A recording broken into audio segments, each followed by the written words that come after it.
Avant de commencer, il est fortement conseillé de ne pas se fier aux apparences. Ce qui suit est fourni à titre éducatif et de divertissement uniquement. Il s'agit du témoignage textuel devant le tribunal fédéral lors du procès de Sean Diddy Combs, tel que rapporté par Inner City Press. Lors du procès de Sean Diddy Combs, personne ne s'attendait à voir le témoin suivant porter un costume bleu marine avec un badge caché sous le revers de sa veste.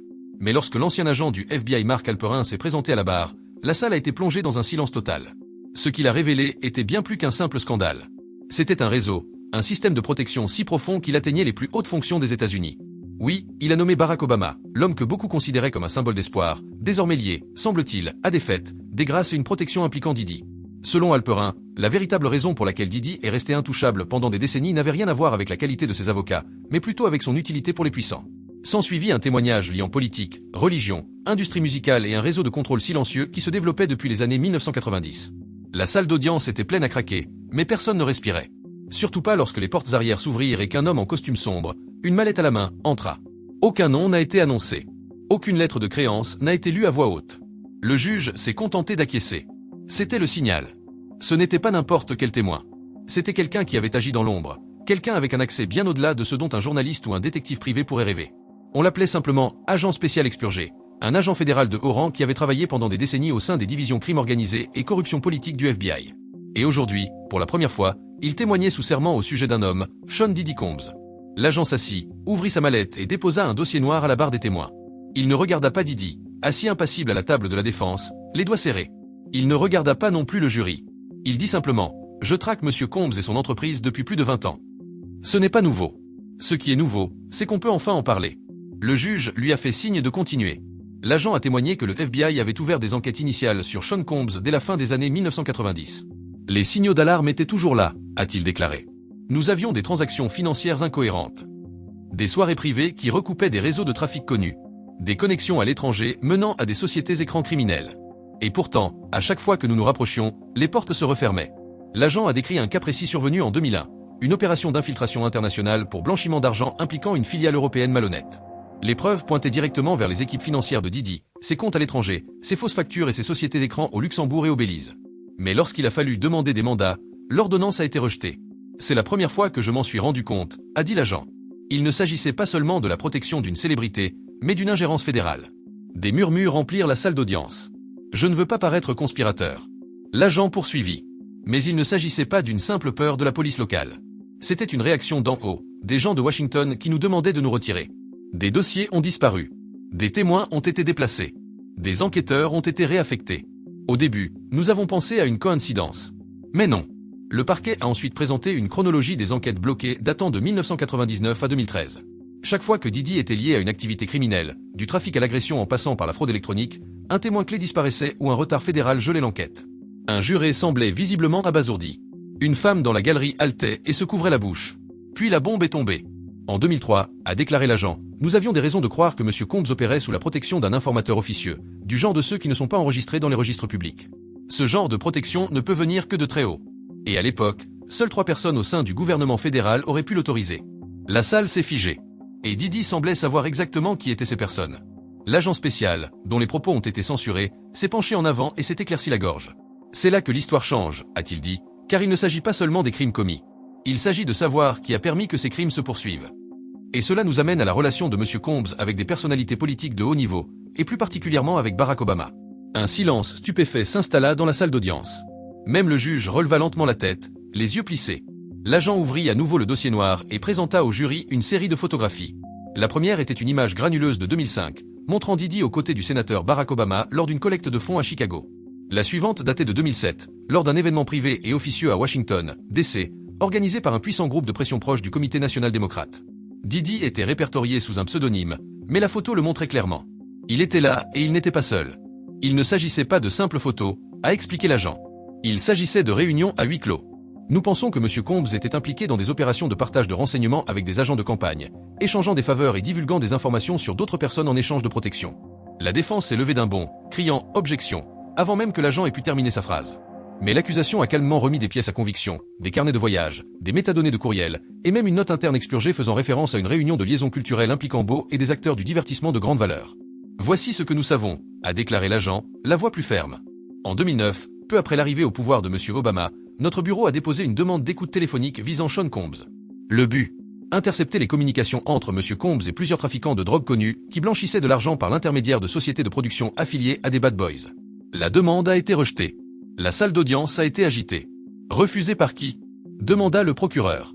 L'agent tourna la page jusqu'à la dernière page du dossier, un journal d'appel d'un cabinet juridique affilié à la Maison-Blanche. Le nom avait été censuré, mais l'horodatage correspondait exactement au moment où notre demande avait été retirée. Le juge a demandé au jury de ne tenir aucun compte des spéculations, mais le mal était déjà fait. Les implications n'étaient pas subtiles. Le timing n'était pas accidentel. Un homme sous surveillance fédérale avait réussi à accéder suffisamment à la Maison-Blanche pour empêcher une écoute téléphonique. Ça fait froid. Nous n'alléguons pas que le président Obama a personnellement protégé M. Combs, a précisé l'agent, mais nous affirmons que son administration a créé un réseau, une relation, et que cette relation a effectivement conféré à M. Combs une immunité pendant des années. Les journalistes griffonnaient furieusement. Même le sténographe marqua une pause avant de poursuivre. Didi n'avait pas eu de chance. Tout cela avait été calculé, orchestré, rendu possible par une puissance bien supérieure à ce que quiconque avait anticipé. Et ce n'était que le début. Le jury se prononçait désormais. Les yeux rivés sur eux-mêmes. Les stylos oubliés. L'agent spécial Redacted avait percé un chapitre du procès que personne, pas même les journalistes les plus audacieux, n'avaient osé prédire. Mais ce qui suivit fit basculer l'atmosphère de la salle d'audience, passant de la curiosité à l'effroi. L'agent présenta une dernière image. Elle n'était pas granuleuse. Ce n'était pas un secret. C'était une photo haute résolution prise lors d'une réception privée à Martha's Vineyard. Sur cette photo se tenaient trois hommes, Sean Diddy Combs, l'ancien président Barack Obama et le révérend Al Sharpton. Ils ne posaient pas pour la presse. Ce n'était pas un événement public. C'était un rassemblement dans la pénombre, sur une propriété privée, appartenant à un milliardaire de la tech lié à l'industrie du divertissement et aux entreprises de défense. L'implication était claire. Diddy n'était pas un monstre isolé. Il faisait partie d'un réseau bien financé et étroitement contrôlé de trafic d'influence, de chantage et de guerre de l'information secrète. Et juste au moment où le tribunal estimait ne pas pouvoir aller plus loin, l'agent expurgé a laissé tomber une dernière phrase. « Nous pensons, a-t-il déclaré, que l'un des comptes offshore de Diddy a servi à acheter des informations classifiées auprès d'un ancien sous-traitant de la NSA. Ce sous-traitant est aujourd'hui décédé. Monsieur Combs avait le numéro du président. » Des exclamations de surprise résonnèrent dans la salle. En 2014, suite aux retombées d'un scandale dans l'industrie musicale impliquant plusieurs mineurs et des invités étrangers, notre équipe a tenté d'arrêter Monsieur Combs à son retour aux États-Unis depuis Saint-Barthélemy. Vous voyez ici l'alerte douanière. Elle a été active pendant 37 minutes, puis soudainement annulée. Pourquoi? A demandé le procureur. Parce qu'un membre de l'administration Obama a appelé le DHS. L'appel a duré 41 secondes. C'est tout ce que nous savons. Diddy est sorti de l'aéroport indemne. Les images de surveillance le montraient souriant en montant dans un SUV noir. Nous avons appris plus tard, a poursuivi l'agent, que Diddy avait fait don de $500 000 à un proche de la campagne de réélection d'Obama dans les 48 heures suivant cet appel. Je ne suis pas ici pour accuser l'ancien président. Je suis ici pour démontrer que M. Combs avait accès à ces informations. Un accès que personne d'autre n'aurait pu obtenir. Et il s'en est servi pour se protéger, dissimuler ses crimes et faire taire ses victimes. Une vague de prise de conscience a submergé la salle. Il ne s'agissait plus seulement de Diddy. Il s'agissait d'un système, d'une structure, d'un réseau de pouvoir qui entourait les plus hautes sphères de l'influence américaine. Et la question flottait dans l'air comme de la fumée. Qui d'autre le savait? Au moment où l'agent expurguait « Retour à la barre » pour la 7e fois, les journalistes avaient déjà inventé un nouveau terme pour l'audience, le « procès de la liste noire ». Car ce qu'il apporta ensuite était un document tellement explosif qu'il fut remis au juge dans une mallette ignifuge. À l'intérieur, un dossier de 94 pages que le FBI avait baptisé « Projet Ghost Room ». Il s'agissait, a-t-il expliqué au jury, de la police d'assurance de Diddy. Le dossier Ghost Room a été découvert pour la première fois lors d'une perquisition en 2022 dans un entrepôt de stockage à Newark, dans le New Jersey. Caché dans un coffre-fort climatisé sous une fausse façade commerciale, les agents ont découvert des dizaines de disques durs et des centaines de polaroïdes. Mais le plus important était un dossier intitulé BL Priority. Archives protégées. À l'intérieur se trouvaient des notes manuscrites, des manifestes de vol, des photos de surveillance retouchées et des conversations transcrites. Nombre d'entre elles provenaient de micros cachés prétendument installés dans des boîtes de nuit fréquentées par Diddy entre 2004 et 2019. Parmi les noms figurant sur la liste, des dirigeants d'Interscope, Roc Nation, Live Nation et même 2 anciens conseillers de la Maison-Blanche.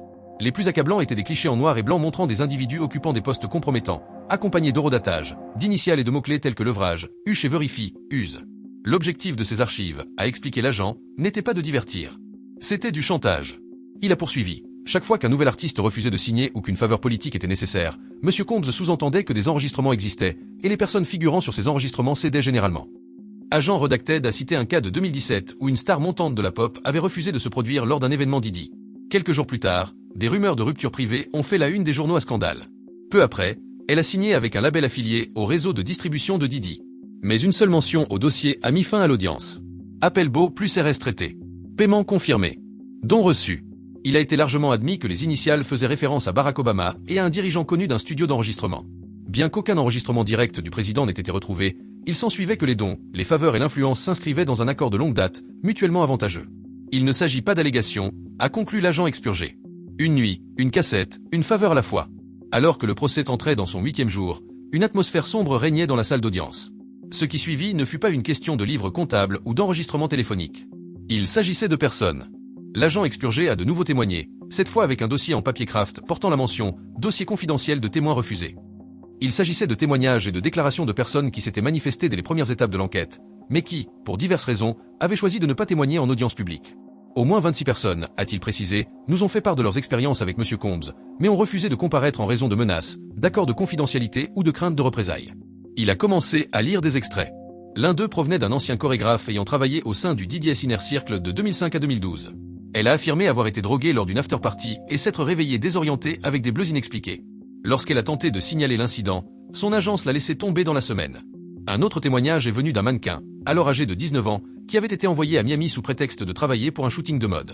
D'après sa déclaration sous serment, il a été confronté à une situation plutôt similaire. Les yeux grands fermés, des caméras partout, des téléphones interdits et un maître-chien qui lui a ordonné de ne parler que si on lui adressait la parole. Mais le plus dévastateur est venu d'une personne simplement identifiée comme Kubu 11. Cette personne a affirmé avoir 17 ans lorsqu'elle a été présentée à Didi par un membre de son équipe. La déclaration disait « Je pensais que c'était un mentorat. Ça n'a jamais été ça. Il m'a dit que si je partais ou disais quoi que ce soit, ma famille le regretterait. Et leur peur a permis à cette affaire de perdurer bien plus longtemps qu'elle n'aurait dû. » Il a ensuite brandi une liste, dont les noms avaient été censurés, mais les dates et les lieux correspondaient à des événements connus de Didi. Le juge a demandé « Qu'est-ce que cette liste ?» Des victimes confirmées, a répondu l'agent, dont les récits correspondaient à plusieurs données de nos enquêtes.